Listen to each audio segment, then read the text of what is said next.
Hi there, everybody. Time for resurrection letter number 4 for this week. Hope you're having a good week. Dear Good Shepherd and friends, some of you might know that Laura and I enjoy gardening. We like the work, the process, the product. As normal, it's taken a couple weeks for some of the seeds we planted to actually appear above the surface of the dirt. It's tough to wait sometimes. And there was a while where we weren't sure if the seeds we'd planted had washed away in the heavy rain. But now, after a few weeks, we can see finally thin, wiry pieces of green material coming up out of the surface. Eventually, hopefully, there will be healthy, tall, broad, leafy, vegetable-bearing plants. But for that, we will need to wait. Nothing in gardening happens quickly. Nothing. Gardening involves putting seeds in the ground in an uncontrolled environment with too many unknown and unpredictable variables. You're at the mercy of things out of your control. In the old traditional way of doing it, it's terribly inefficient. It takes time to plant the seeds, one by one, no machines. And it's not immediate. It's not supposed to be. It's part of why we like doing it so much. It slows us down, teaches us a few things about life. Most of the work seems to be a waste of time, but in the big picture of things, it's really not. Sometimes I think of gardening as sort of a spiritual discipline. I find that gardening reminds me that God moves slowly and often to our minds inefficiently, and sometimes waiting is tough. It seems even more difficult in an instant gratification society. And I'm not just talking about the fact that we seem to no longer have the time or patience in our culture to spend a couple hours to cook a meal at home. It seems we're always in a hurry, not just busy and in a hurry. And it seems we can hardly put up with the slow pace of life or slow movement in our daily life. From impatience at the grocery store to impatience with what we might expect from a business or a service to impatience with friends, family, co-workers, or impatience in our own lives. If we don't get what we need out of an experience at the moment, we grow impatient. There used to be a popular Heinz ketchup commercial in the 1980s that said, "The best things come to those who wait." It isn't making the rounds any longer on television.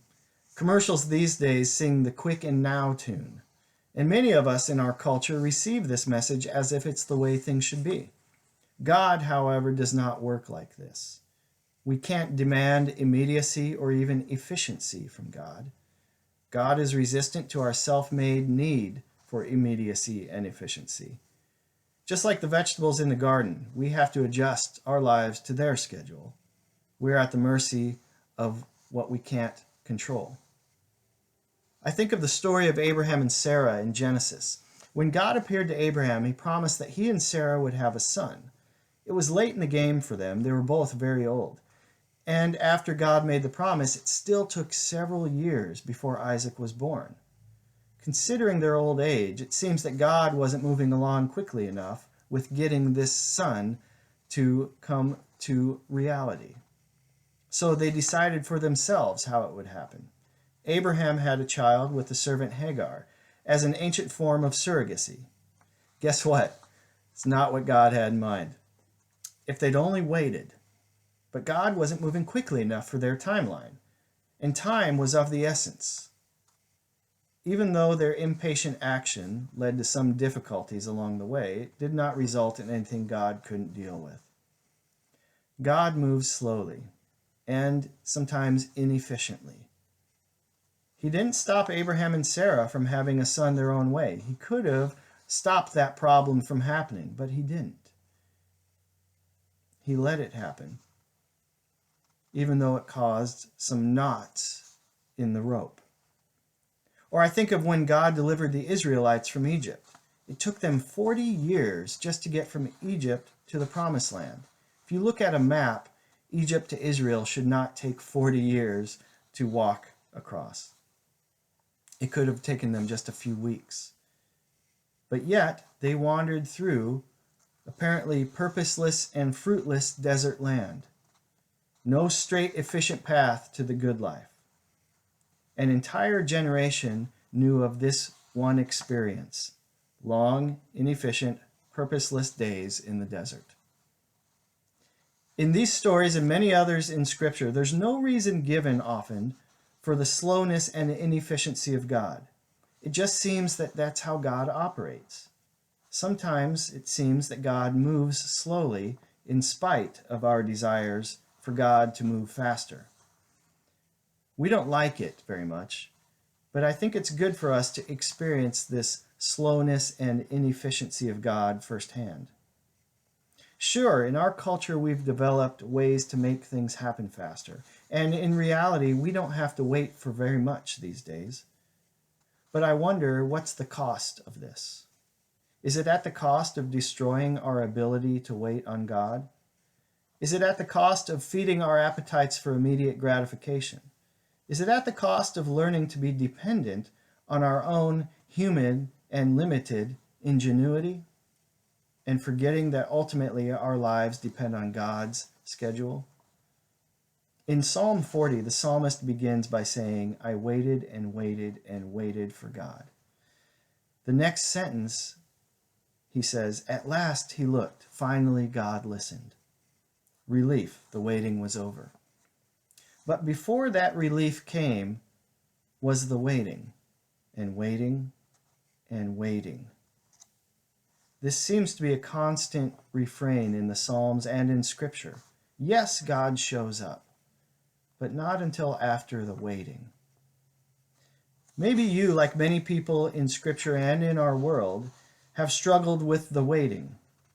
Waiting for life to turn around, waiting for God to do what we think God should do, waiting for a relationship to heal, waiting and enduring human illness and frailty for years. Maybe it seems God's not moving at all. Maybe you're getting frustrated with the same old thing. Nothing seems to change. We're just waiting. But God hasn't given up or turned away. But Scripture does tell us this: God moves slowly. There may not be a clear reason. It's just how God works, it seems. Usually, however, there is a much bigger picture that we don't or can't see. We are not the center of the universe. So I wonder, as I think of waiting, I wonder if we stopped struggling with waiting. I wonder if in our struggle with waiting, in our impatient attempts to force the outcome that we want, I wonder if we lose the spiritual discipline of waiting on God. Or I wonder if we lose the spiritual discipline of prayer. Maybe we destroy our capacity of being silent and still. Or do we blind our eyes to slowing down so that we can't see each moment for what it is? Do we lose the importance of centering our existence on God and not on an outcome? It's in the waiting that the gardener looks at the seedlings with new eyes every day. It's in the waiting that the gardener must take time to nurture and water the plants. It's in the waiting that the gardener monitors for bugs and other pests. It's in the waiting that the gardener must take time to pull weeds, check the soil, provide the plant supports as they are needed. It's in the waiting period of slow growth that the plant develops into a healthy plant, rather than a weak plant that suffers and barely produces fruit. Sometimes it's the slowness and inefficiency and unpredictability of the waiting time of growing that results in a stronger plant and a wiser gardener. So where are you tempted to be impatient with God or with life? The experience of waiting is good for us. God can deal with it. Remember the psalmist. He called out to God out of impatience of waiting, and God answered. But let me encourage you, in the time of waiting, let God work on you. How can you cultivate a mentality of waiting in your life and in your family? Perhaps let the waiting become a time of prayer. Let the knowledge that God moves slowly bring peace and balance to your life. When you find you're in the struggle of waiting, pray. Focus on cultivating patience and peace as you learn to listen. Listen to God and live at God's pace. In defiant hope, Pastor Kyle.